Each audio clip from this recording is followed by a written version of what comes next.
présente, je suis Olivier Bayot, je suis adhérent à la CUMA du Born. Cette CUMA donc, elle est située à Mimizan donc les adhérents ils sont autour d'une vingtaine d'actifs qui sont à Mimizan mais aussi aux alentours. Les activités sont surtout concentrées sur les cultures locales, c'est-à-dire surtout les maïs, euh, surtout le maïs en général.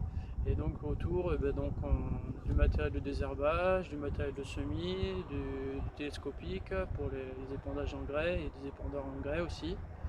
Il y a aussi des appareils de traitement qu'on possède. Donc cette CUMA nous sert pour l'ensemble de nos travaux en fait en général. Et donc pour ma part, je n'ai finalement que la CUMA comme matériel. Alors les explications pourquoi la CUMA du Born s'est orientée vers le désherbage mécanique sont un peu les suivantes. Donc il y a le désherbage bio, l'activité bio s'est créée il n'y a pas si longtemps que ça et les adhérents qui voulaient se lancer n'avaient pas trop le choix finalement d'acheter du matériel en commun pour pouvoir lancer l'activité bio. C'était aussi des petites surfaces au départ.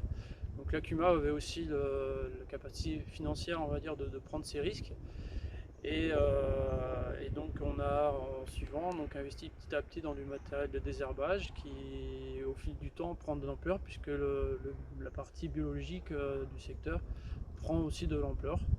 Donc on est justement autour des bâtiments de la CUMA, on est maintenant avec presque 200 hectares que en bio. Donc notre axe de développement est sur l'agriculture biologique aujourd'hui et les investissements sont presque essentiellement dessus. Donc les bénéfices de ce matériel, pour ma part en fait, ça a été d'avoir du matériel déjà plus performant en termes déjà de largeur de travail, en termes aussi de précision. On a justement mon équipe RTK et justement en bio justement ça se joue beaucoup sur la précision. Plus on est précis, plus on arrive à mieux désherber et c'est le gros point clé des réussites des cultures en bio.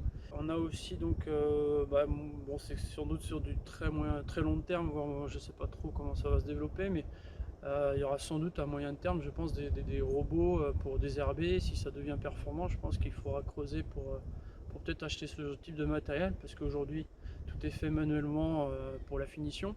Et donc si on a un jour du matériel performant pour ça, je pense qu'il faudra s'y poser la question.